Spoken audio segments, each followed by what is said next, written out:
So apparently men hate church. Any man here? Man?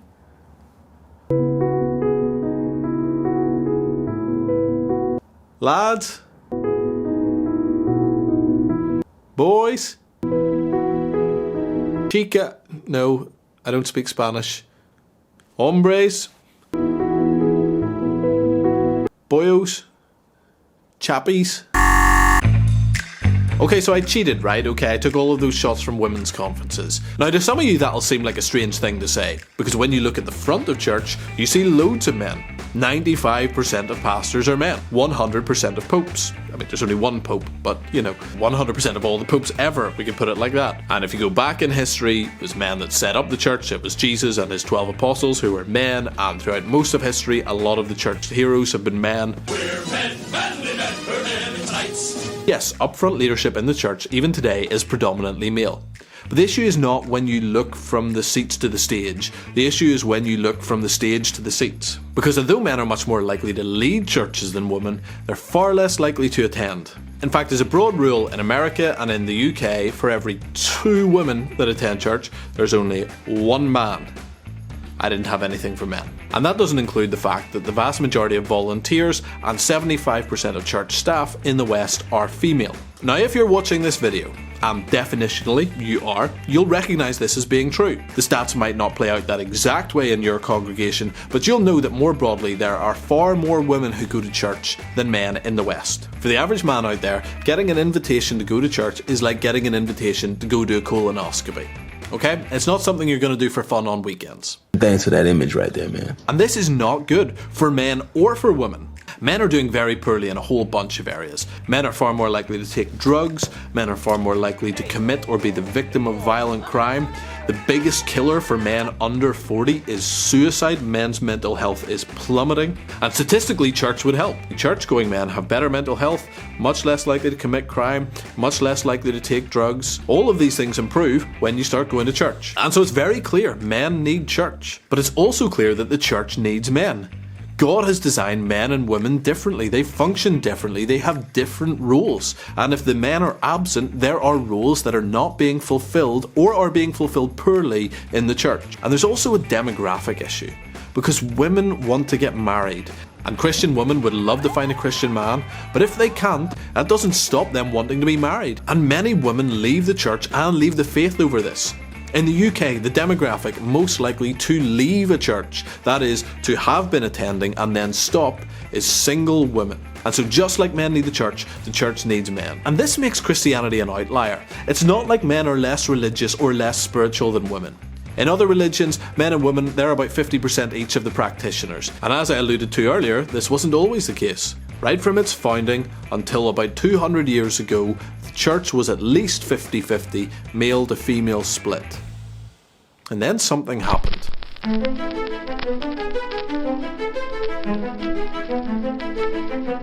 In the 1800s, Victorian England was the cultural centre of the world. It's kind of like America is today. And it was a very Christian place, but it also went through the Industrial Revolution. And during that time period, men left the home. Men left their wives and children at home, and they went to work at factories in cities. And they did something else when they left home. They left their churches.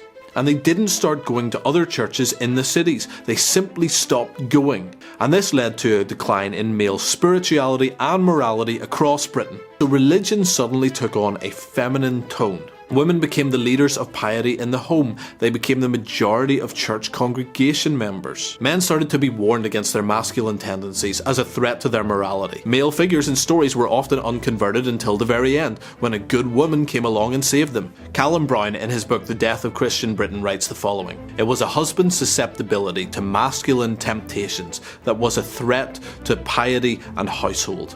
And the wife established a family's respectability by curbing him. Exemplars of piety changed sex. And the route to family harmony no longer lay in the taming of the Elizabethan shrew, lol, but in the bridling of the Victorian rake, drunkard, gambler and abuser."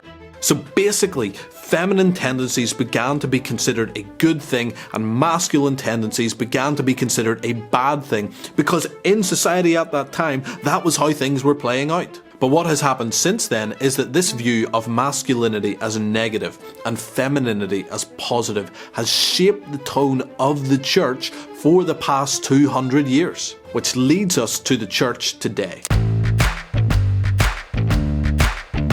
Now, when it comes to being a man in today's church, I am something of a seasoned vet, which means that I have a reasonable amount of experience performing unlicensed surgeries on animals. But also, I know something about it. And the church today, broadly speaking, disconnects from men in a few different ways. The first one is this. I'm not saying emotions are bad. God made emotions. Guys have emotions. Jesus wept. We know that. But the Bible's also clear that emotions are not the be-all and end-all of the Christian life. When it comes to Christianity and emotions, they're a good servant, but they're a bad master. And unfortunately, what we've done is these days we have turned the church into largely an emotional vehicle. And in particular, a certain set of emotions like comfort and reassurance and warmth, all of which are good, but when they're not balanced out by other things, what you see is that the general tone of a lot of messages in a lot of churches, it's all gonna be okay, God wants to give you a big hug, you're welcome to cry here, please cry here, we'll take a photo of it, it'll look great on our Instagram feed. And we see this strongly reflected in things like our worship music. We used to sing songs like Onward Christian Soldiers and A Mighty Fortress is Our God, and now we get a... I'm not saying that it's all wrong, but I'm just saying it's out of balance, badly out of balance. Of course this is part of what God is like. Of course he wants us to feel warmth and acceptance and reassurance and comfort. Yes, yes, yes. But that's not everything. God's character and God's nature are not confined to those attributes and those desires for us. Jesus is not just our therapist. He is the Lord of the universe. Therapy, therapy, therapy. And there's so much of Christianity that we don't talk about enough. Truth and duty and action and mission. And we've narrowed it down in such a way that the average man, when they go to church, feels alienated. So that's the first reason why the church disconnects from men. Too much emphasis on emotion. Let me explain the second reason. This may be a little bit of an overstatement, but one of the first things that most men are told when they go to church is that they need to show up in the middle of the week and have a coffee with strangers and open up about everything in their life. And we call it a small group. Now, occasionally that works, right? But it's actually much more built around the way that women do relationships. Let me ask a question. When, other than in a church small group, does a group of men get together for a coffee and a chat? All the time. We love doing it. There's nothing I enjoy more than calling up the boys and say, lads, let's get together for a wild afternoon tea. Get the macaroons out, tea and scones for everybody, let's go. Am I right? What in heaven's name are you talking about? No, this has literally never happened in the history of mankind. If you do see men going out for a coffee and a chat, they're in a meeting, they're working, or they tend to be with women. But it's not how men tend to connect with other men.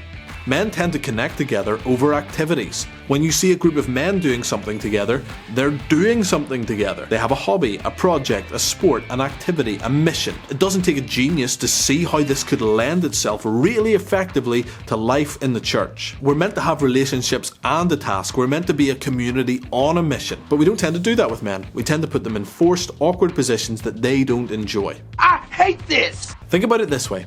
Jesus' disciples would never have got on with one another if they had simply hung out for the sake of hanging out.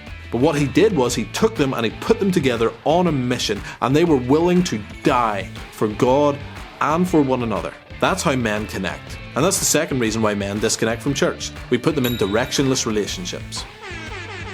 Okay, the third reason is this. What do you think of when you think of holiness? A lot of people think of something like a monk in a monastery, and it's someone who's very nice, very soft-spoken, very quiet, very gentle, and when the Vikings show up and slaughter everyone, they don't do anything because, hey, we just die with dignity, we're holy, right? Now that's not holiness, that's a ridiculous Gandhi-esque view of holiness. It's not the real holiness. The thing is that most men don't aspire to be that. Think about it, when you were kids growing up, did anyone play monk? Did any of the kids invite the older kids from the neighbourhood to come round and give them a good kicking so they could just take it with grace? Hey! No, they didn't. And that's not biblical holiness either. Biblical holiness is not this passive, weak thing. And people quote scriptures like, well, Jesus opened not his mouth and he was led like a lamb to the slaughter. Sure, one time on his way to the crucifixion, because if he did, he would have acquitted himself and he wouldn't have been crucified. But look at the rest of his ministry. He spoke up boldly. He took on all the elites of his day. He made his own whip and cleared out a temple court that was 30 acres in size. There's a reason why we don't tell our boys that story, right? Because they would run back into church, take their belts off and go nuts. Holiness is not just dying for a cause, it's also standing up for one. Holiness doesn't look just like not sinning. It also looks like doing something, like building the kingdom, like preaching the gospel, like advancing the message and the cause of Christ. And we turn that into sit quietly, do your devotional time, don't rock the boat. Don't rock the boat. Don't even get in the boat. That's not all there is to holiness. But that's one of the reasons why the church is disconnecting from men. That's point 3. Holiness that looks like weakness and passivity. Here's the good news though.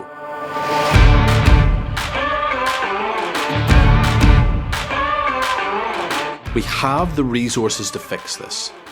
The Bible is full of stuff that speaks to men, that reaches men, that honours true masculinity. And if we will take those things and hold them up and say that our church loves those things and it loves men that embody those things, I guarantee the church will reach men once again. And here's why that's something they absolutely should do. Do you know that in a family, if a mother comes to faith, the rest of the family will come to faith about 17% of the time? Which is incredible. That's a really high success rate. But do you know that if the father in a family comes to faith, the rest of the family will follow 93% of the time? 93%. I said earlier in this video that men and women are different, and I believe that. Men are called to leadership in their families, in their homes, in their churches. And it turns out that when you reach men, you don't just get the men, you get everyone. And this is why churches, you need to get men. And men, you need to get to church. Well, thanks so much for watching. If you're a man or you know a man, you would love this next video because that is going to help land this thing in your life in an incredible way.